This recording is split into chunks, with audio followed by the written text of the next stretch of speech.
Yabonga kakhulu ngale ngayizivela ithuba lokwabelana nabantu baseningizimu Afrika ngomculo wami. Ngizoqhubeka nokuqhakambisa umculo wakithi nokubeka induku ebandla njengeciko. Lokhu kusho kuphela umsebenzi wami njengomshayeli webhasi lesikole, ngoba sengiqala uhambo lwami lokuba umculi okhokhelwayo.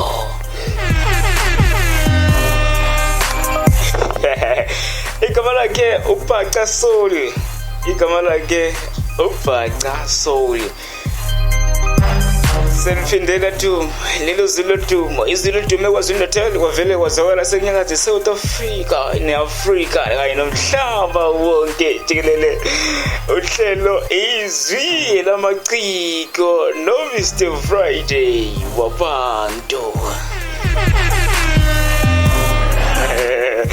Sawubona umlaleli, angethemba ukuthi right uyaphila, yonke into ihamba kahle, kodwa lalela makungabe khona ongahambi kahle ngoba usuvele walalela leli phimbo. Angidlali ngawe, konke kusuka manje sekuqondile.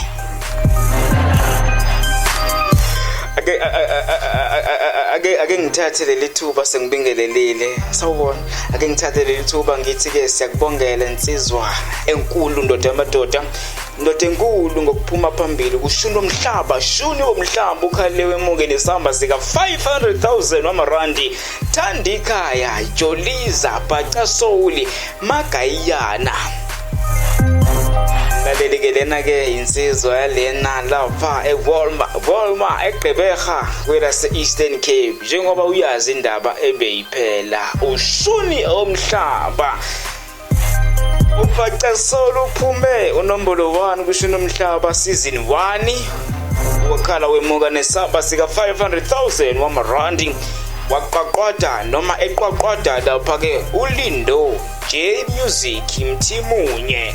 Lindo J Music Mtimunye waseMpumalanga yena ogcine ethola u300,000 wamarandi ngokuphuma unumber 2.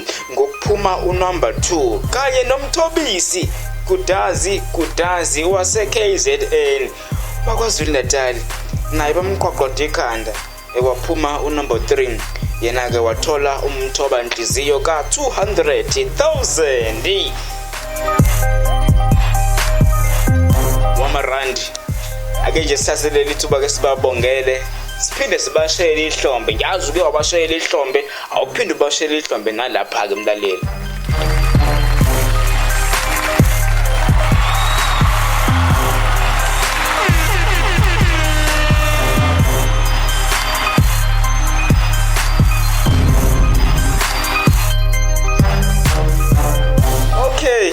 Lana uDJ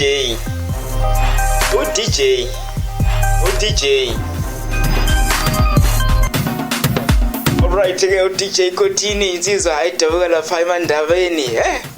Emandeni ikaphi eMandabeni? Hayi eMandeni.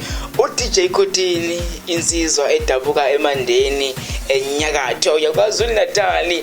Uthi mangicele mangiguqe ngamadolo, mangicele mlaleli, sengigoqe ngamadolo amabili ke. Uthi ke mangicele uthenge ingoma yakhe ephume ngenyanga edlule, uyilalele kuyitolo lezi eyisemthethweni ozaziyo. Le ngoma lenesihloko sayo sithi into zami. Uhamba ke akahambe ke yedwa uDJ Khotini ngoba sazi ukuthi uDJ ungakwazi ukucula. Okay, uhamba nonjulu no KZ Music. uDJ Khotini uthele ngoma into zami ingoma akakhuthaza ngayo abantu ukuthi ke kube khona abakwenzayo insuku zonke. Ungabe ukusebenza noma ukufunda, uthena noma yini enhle abayenzayo ezobasiza noma ezosiza ukuthi babe namandla ukuziphilisa bona nemndeni yabo.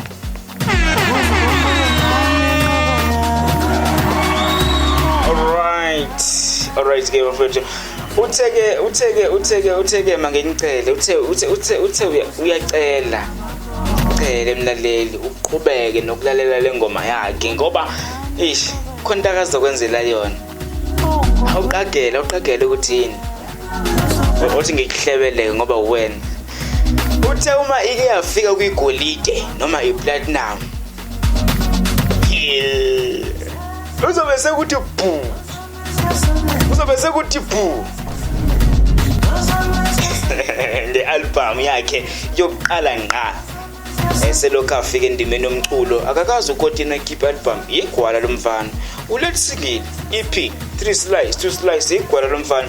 Okay, akathe ungihlebeleli uthe useqede yonke into ngayo sekusele kuwena mlaleli ukuthi ke uhambe uyostreama uyolalela kulezi zitolo ezisemthethweni uyazazika ngizokutshela ukuze uzothola le album ka DJ Kodini kodwa ngizwethi ufuna ukuthi akunikeze yona ngonyaka ka 2025 ngoba manje vele sekulate nje usefuna nje ukunikeza isikhathi sokuthi ule ulalela le ngoma yakhe utheke kule album uzobe egabe kahle kashongo ngibonile kule album lapha wemlaleli uphethe amanye amaciko laphana khona Sykes bemkhumbula lo mjida wengoma lekadlala Thukzeni ethi iplani lengoma ithi lapho khona tell ngiyakukhumbula khona no Sky Wonder kule album ka Golden awusiza usuhambe yolalela khona ngisho noMondli Ngcobo ngiyakutshela akugcini lapho ngibone noFezeka Dlamini khona uBaby Sodumo khona uTipsy yena yedwa samgcina nini khona uDrega khona uSkills noZanda Zakuza ngiyacela umlaleli ake wenza izinto zenzeka ake wenze izinto zenzeka hawu all right umlaleli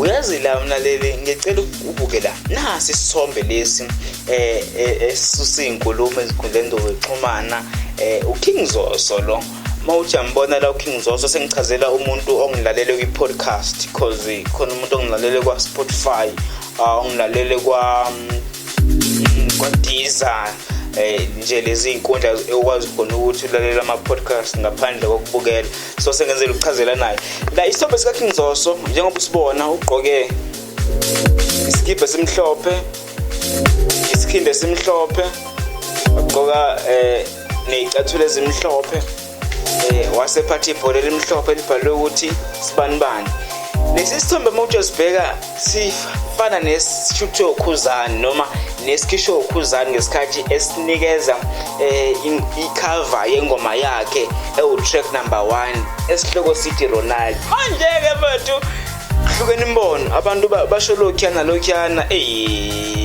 so ke angazi kunamlaleli ukuthi uthini kodwa ke awusibuke lesithombe wena ungasibonanga awuyobheka lapha kwa Facebook usearch King Zoso noma wena usibonile ngekolunye indaba lapha bese ubuka lesi ukhuzani Mpungose lo ukhuzani la i-screenshot uyabona nawe sengathi bekuposte uCR7 Cristiano Ronaldo but ukuposta kwa Ronaldo uyabona lawa ama likes umbuze nginawo mina ukuthi awu ngaliphi Ronaldo uthi ukhuba akadlali ngathi kwangathi leli ikhuba lo seliyamsebenzela ke manje angathi kunobukhosho nje singamboni kahle la bayikhola yonke lento awuhambe usesha ke lapha ukhuzani King Dlamlenze Mpungose uzobona nawe ongilalela podcast wenze kanjalo khona uzoyibona into engikhuluma ngayo so bafethu ngicela ngicela ukuthi amathikiti asekhona and asezophela ngomhla ka2 kaNovember 2024 kwigcwalisa all white spring picnic lapha eDurban Kings Park ubumnandi obubebula phana kube kukhona abafethu umthandeni ujida wegushi kube kukhona ukhuzani Mr Gcwalisa kube kukhona guys like ngingabala kushonilanga Qwabe Twins DJ Tira sivele siyeke le ndaba ukuthi uma ukuthengela itikiti mina njengamanje ngicela ukuphakamisa izandla zombili seziphezulu ngiyabonga kakhulu emlaleli ngokuthi nje ekuthe mina nangokuzayo futhi uphinde ukhethe mina, ungalingi ungishalazele, ungalinge nalanga linye ushalazele i-notification yami. Ngoba sibona kabangani. Ngiyabonga kakhulu. All right.